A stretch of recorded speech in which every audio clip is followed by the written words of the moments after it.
Alrighty, we're going to do a Dota tutorial now, mainly for Rob. So, say hi, Joel. How's it going? Very good.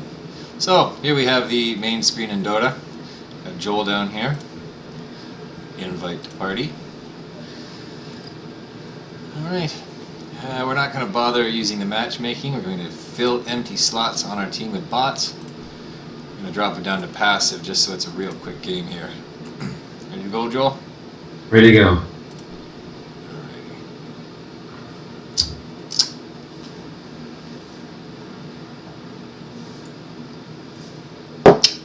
Me and Joel have chosen to play as Sniper this round. It's a very easy beginner character to learn and almost cheap and overpowered to some degree. So, good beginner character, a good expert character, and everything in between, really. But He's really good at pushing through and making the game faster. He has extra long range, and when you see above the character's picture, there'll be a red fist, a blue wand, or a green wind gust, I guess. That's strength, intelligence, and agility. And for each of those characters, you would want to focus on that primary attribute. They get more strength and health from the red one, and more intelligence and damage for spells with the intelligence. And each one of these down here represent a different spell and levels that grow as you grow levels that you can power into. I have these set up on my keyboard as 1 through 4, or in the case of a character like this, 1, 2, 3, 4, 5, 6, 1 through 6. You're not doing that though, Joel, are you? You have your keyboard set up differently, don't you? I have a little different. Is 1, 2, 3, 4 in R. So starting off, you always want something to heal yourself, and Tango is the most economic one because you get 4 uses out of each one. It's best to buy the recommended items that they provide for you there. That's the very top part of the suggested items part. And Sniper is best in the middle lane. You'll notice there's a middle, top, and bottom lane. That's what they'll be referred to as.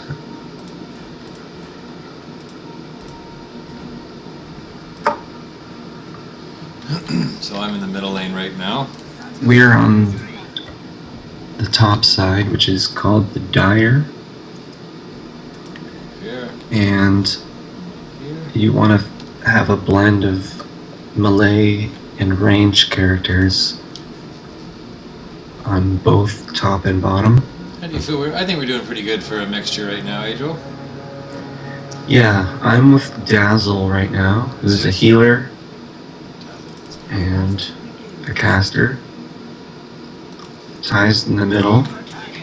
And then we'll have Lion, who's a high-powered damage caster, and Sven, who's a really powerful tank, and he's got good stuns.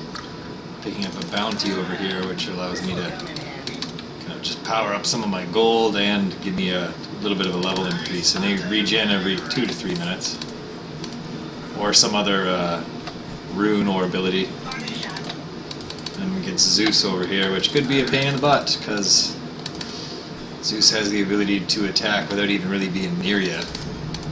Really good finishing moves.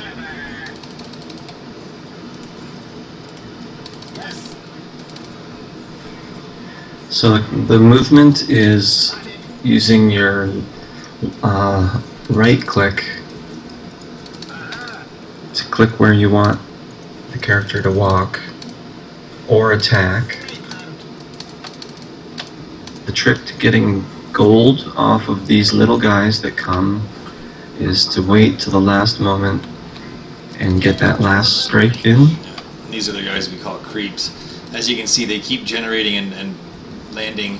If I'm almost in the middle of the map over here, because my creeps generate out of these buildings here in the front. There they are. You can see them spawn, and they all run towards the middle, and theirs are doing the exact same thing. So it ends up being a battle in the middle, and they almost neutralize each other outside of the influence of the heroes. And depending on how much you're attacking, the enemy creep will determine how much the flow moves towards their side or yours. So if you just hang back and only get the last hit, it will probably just be a neutral spot between both sides.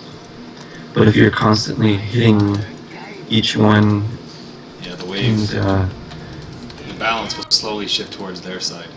Right. Or which isn't always good at the middle or the start of the game, because you want to right. buying items and building up your attributes. Speaking of items, Joel, I probably got enough to get me a mask or something here. Do you have boots yet? I do not. I don't have anything I think yet. Boots are probably the first item that you would buy outside of the start of the game. 10 more bucks and I can get the Morbid mask too, so I'll just hold out for that. Interesting.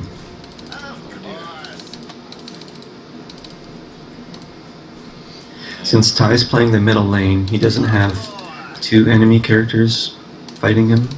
Not standardly, no. It's a spot to get kind of a higher level than everyone else. Because you're not sharing the Experience or gold. So what I just did here is I just bought the boots of speed, which are going to increase my movement, and a morbid mask, which is going to give me life steal on each hit.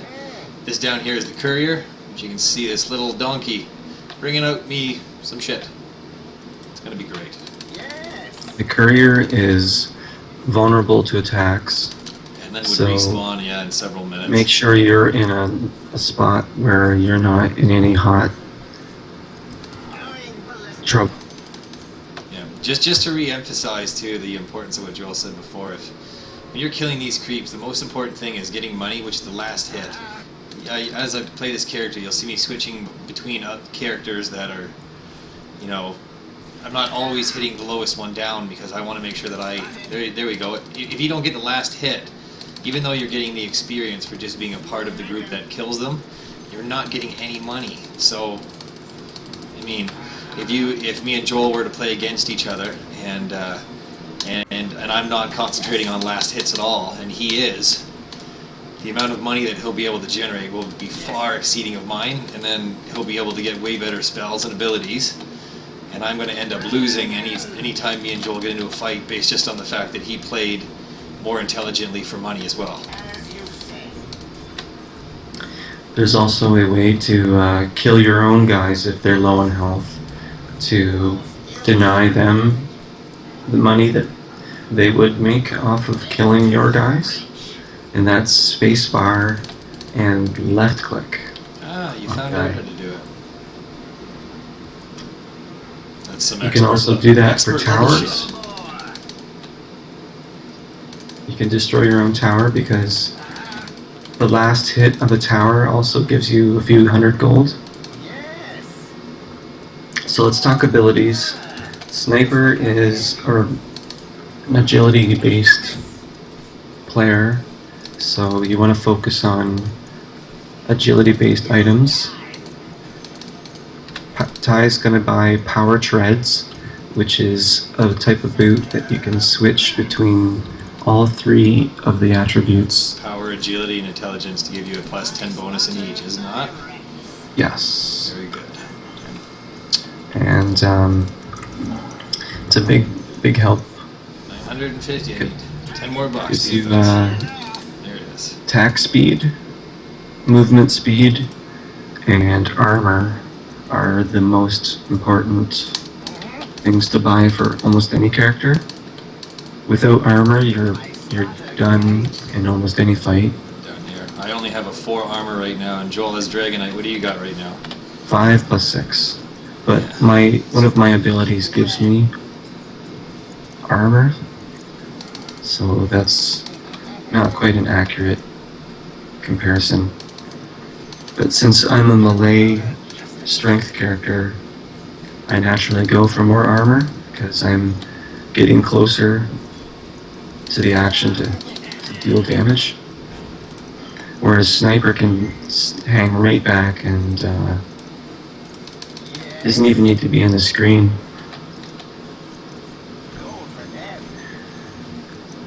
He has one that makes him have longer range, and also one that generates a stun for each attack. You might be able to get us a kill in a moment here, Joel. If I can get one or two more hits on him, I can use this ability number 4, which is a super long-range, high-damage shot. They call that the ultimate ability, and each character is unique,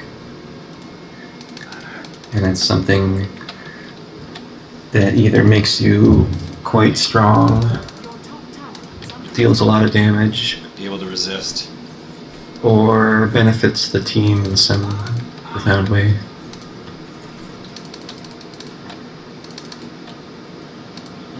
Increased movement speed of X.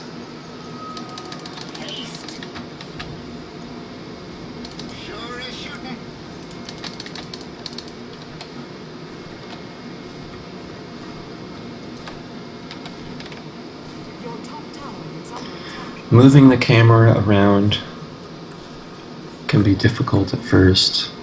You're using W, A, S, and D like you would be moving a character around. You can also double click on the picture of your character underneath the name, and as long as you don't move your mouse cursor outside of the screen, the camera will follow you. Or you can just move the screen around with your mouse cursor. That can be troublesome if you're in a big fight. It was hard to learn at first because you would walk off screen and not know where you are. Get caught up in trees. Probably updated that out of here by now, I'd think. At least I haven't had that problem in a little bit. Yeah, the map has gone a little different.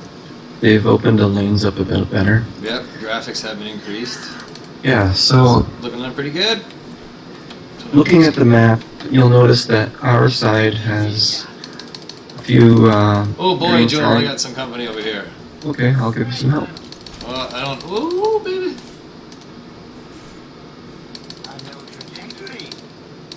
Well, see, a sniper, I gotta keep my distance, because I can hit them from real far, but if they get in real tight and can stun me, I'm squishy! At least in the beginning.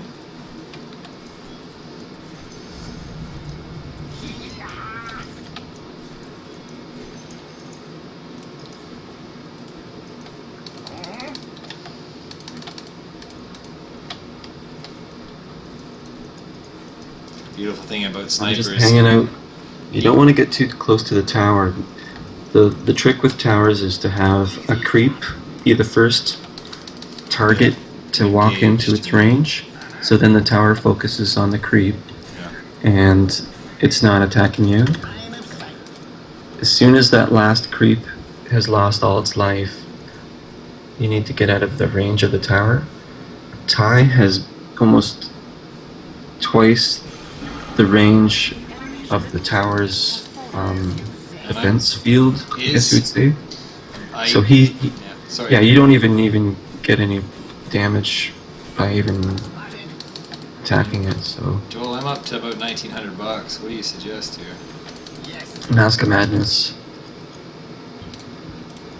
and then get an agility-based item. Like, Whoa. I did not see that person walk by.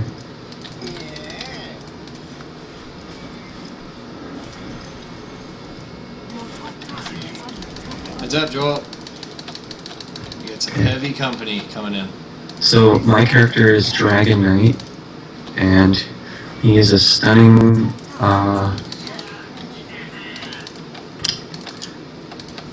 fire-breathing knight. He can transform into a dragon. Couldn't quite get him with it.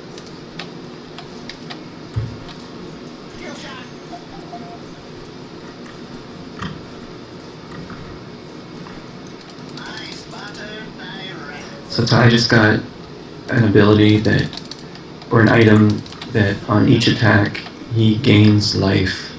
So life steal. Joel, to your right, you got company down there as well.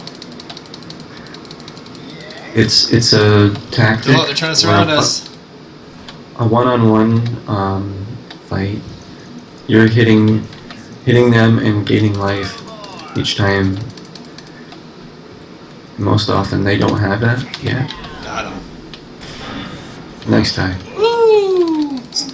That was first blood at 12 minutes, which usually is around the 5-minute mark. Yeah, or earlier sometimes. We were holding back a bit. Some players are pretty aggressive right off the bat. Well, you never know. With these ultra passive bots, you got to be real careful. Sarcasm. Alright.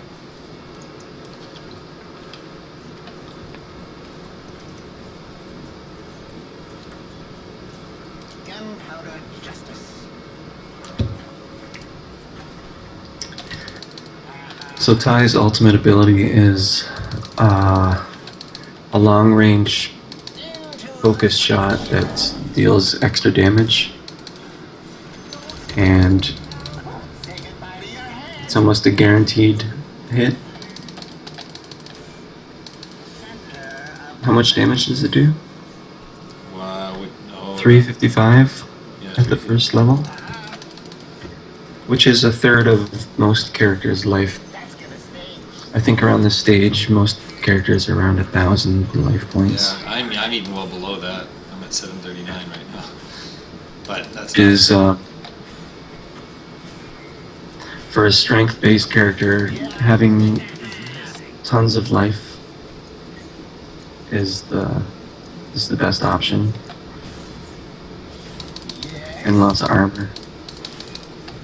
So you can hang out in the melee and take damage, and let players like Ty and Lion hang back and not have to endure any damage, as well as basically be cowardly.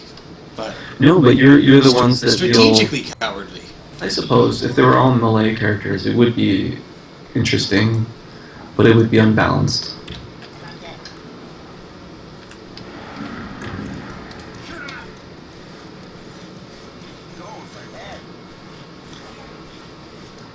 See, Ty's getting hit each time, but also he's gaining life.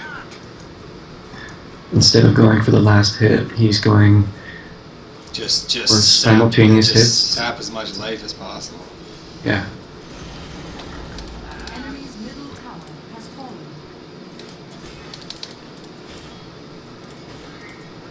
I just bought what's called Maelstrom, which is like a chain lightning and speed enhancer.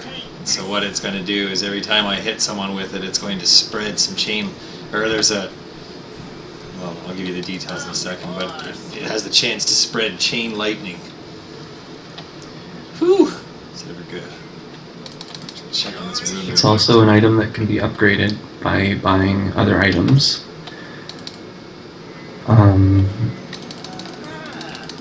About half the items can be started from a few small pieces, and then with little recipes, I guess you'd say, extra gold on the side, you can upgrade them into a better quality item, and it also frees up more of your 6 slots down here.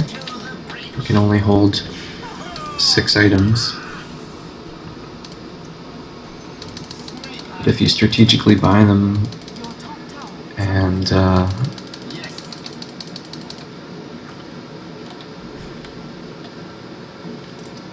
don't know what I'm trying to say here. There's a certain way to buy items where you want to get rid of all your money too, because if you end up getting killed, the enemy's going to take a portion of your money. So Right. the best way to keep it down is if a supreme item requires, let me see here, like for example, the Maelstrom I just bought, show and shop, is actually made up of these 3 items combined. So it's strategic to spend some of your money and buy those items sometimes instead of just waiting for the bigger item all in one shot. How's that, Joe?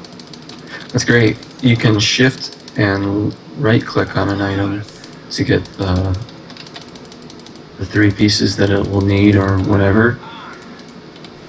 And it will come up down there on the bottom underneath shop.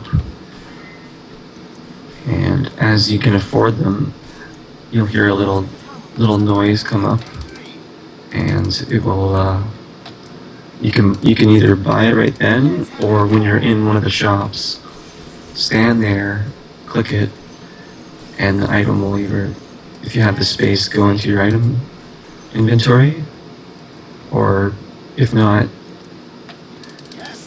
go into your stash. And I think you have about 6 slots in your stash. And when you click the courier, everything in your stash comes to you.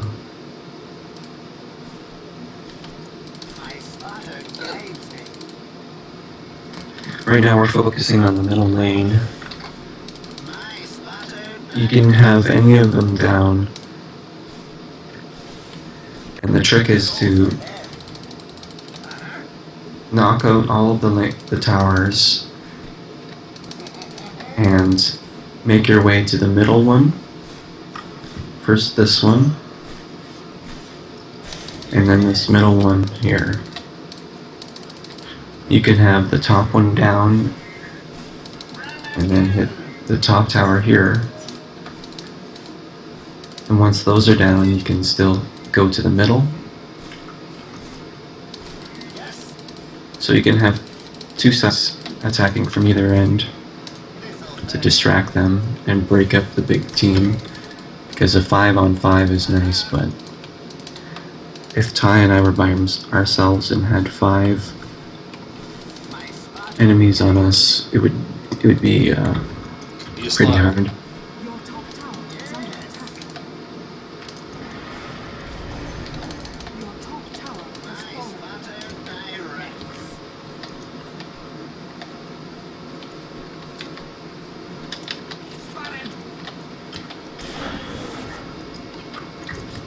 Sure is shooting.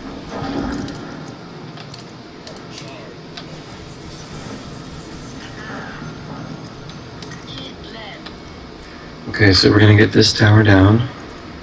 They're probably gonna do a what do you call that thing? Like a vulnerability spell on it. Just down here. Glyph of fortification. And it gives about 2 seconds of extra life and invulnerability to the tower. Your top tower is under attack. Which is more than enough. Doesn't make a whole lot of difference, but I mean, sometimes Sometimes. it depends if the enemy is waiting for a push, and that Mhm. 2 or 3 seconds can make a huge difference. it takes you that long to get there and attack finally. Yeah.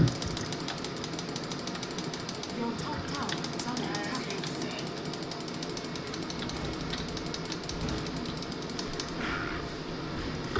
So now we're in their base, killing their dudes.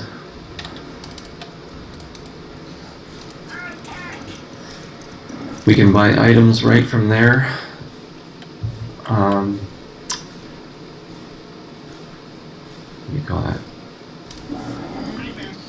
Once we Their put shop. down these two buildings here, these are their barracks, the ones that I showed you earlier that spawn troops up at our end. Once we put down their two barracks here, it doesn't stop their guys from spawning, but it does give our guys the ability to become mega creeps. Which are just bigger, do more damage, Stronger. have more health, that kind of So they have a higher life point and damage. So the balance is tipped in our favor.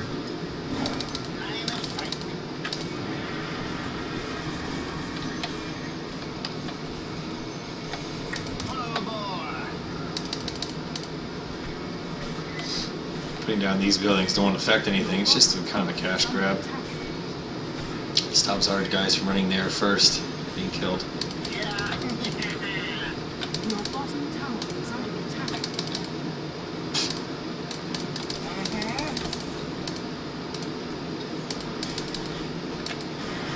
Your bottom tower is under attack.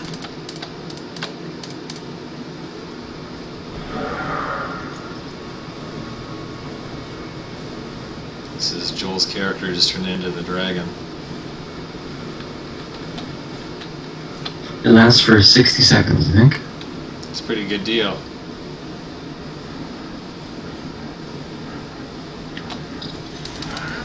Alright. So once both of their towers go down, their actual main base, which is our entire objective, becomes vulnerable. But not until both of their towers are down. So we could really put this game away in the next minute or so. Oh, it's over now. Yeah, this is a super easy difficulty, 22 minutes. I mean, we've had harder games last this long, but very often. The enemy's middle tower. So they probably will try to mount a final defense here, wouldn't you think, Joel? Sometimes, half the time they just go off and Maybe unless they're Sulk. ultra passive. we don't play against players, but that's an option. It's extremely competitive. People aren't as nice to new people, so we tend to play easy bots, and that's cool with us. I've got nothing to prove. I'm a coward is my reason. Alright, so there's a really easy win. Really quick and easy win. So that's Sniper, sort of in a nutshell. Agility-based items.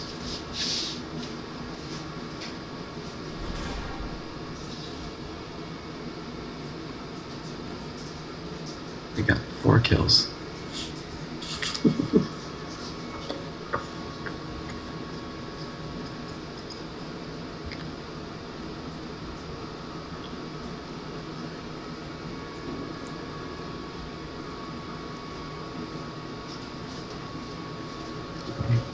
Alright, so I guess that's pretty much been the tutorial for Dota. Hope you enjoyed it.